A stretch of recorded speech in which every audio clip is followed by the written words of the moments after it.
প্রধানমন্ত্রী তারেক রহমান বলেছেন, সমাজের সবাই একটু একটু করে এগিয়ে এলে অনেক বড় সমস্যার সমাধান করা সম্ভব। মানবিক ও সামাজিক উদ্যোগে বেসরকারি খাতকে সরকারের পক্ষ থেকে সর্বাত্মক সহযোগিতার আশ্বাস দিয়ে তিনি বলেন, যারা এই জনকল্যাণমূলক কাজে অংশ নিতে চায় সরকার সর্বদা তাদের পাশে থাকবে।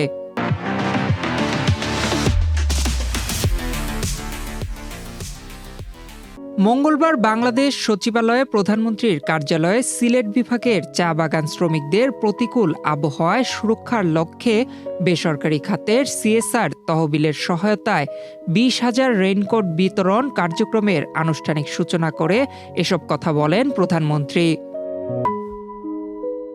অনুষ্ঠানে শ্রীমঙ্গল ও কমলগঞ্জের ১০ জন চা শ্রমিকের হাতে রেইনকোট তুলে দিয়ে এ কার্যক্রমের উদ্বোধন করেন তিনি। এ সময় প্রধানমন্ত্রী শ্রমিকদের সার্বিক খোঁজখবর নেন। প্রধানমন্ত্রীর সহকারী প্রেস সচিব শাহরিয়ার পামির এ কথা জানান। তিনি জানান, সমাজ কল্যাণ মন্ত্রণালয়ের বিশেষ উদ্যোগে গৃহীত এই কর্মসূচির আওতায় সিলেট, মৌলভীবাজার ও হবিগঞ্জ জেলার চা বাগানগুলোতে কর্মরত শ্রমিকদের জন্য মোট ২০,০০০ রেইনকোট প্রদান করা হচ্ছে, যার মধ্যে Bangladesh association of pharmaceutical industries ১০,০০০, chevron Bangladesh ৫,০০০ এবং পান্ডুঘর গ্রুপ ৫,০০০ রেইনকোট সরবরাহ করছে।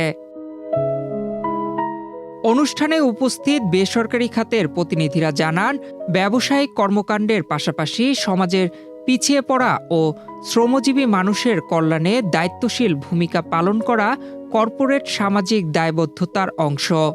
সরকারের সঙ্গে সমন্বয় করে ভবিষ্যতেও চা শ্রমিক সহ বিভিন্ন প্রান্তিক জনগোষ্ঠীর জীবনমান ও নিরাপদ কর্মপরিবেশ উন্নয়নে সম্পৃক্ত থাকার দৃঢ় প্রত্যয় ব্যক্ত করেন তারা।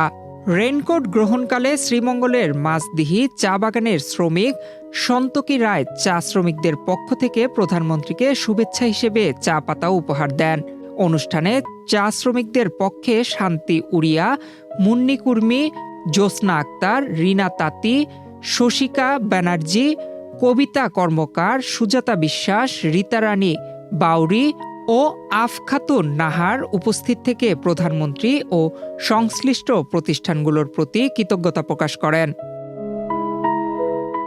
অনুষ্ঠানে সমাজ কল্যাণ এবং মহিলা ও শিশু বিষয়ক মন্ত্রী অধ্যাপক ডাক্তার এজেডএম জাহিদ হোসেন, বাণিজ্য, শিল্প এবং বস্ত্র ও পাটমন্ত্রী খন্দকার আব্দুল মুক্তাদির, শ্রম ও কর্মসংস্থান মন্ত্রী আরিফুল হক চৌধুরী এবং সমাজ কল্যাণ প্রতিমন্ত্রী ফারজানা শারমিন উপস্থিত ছিলেন।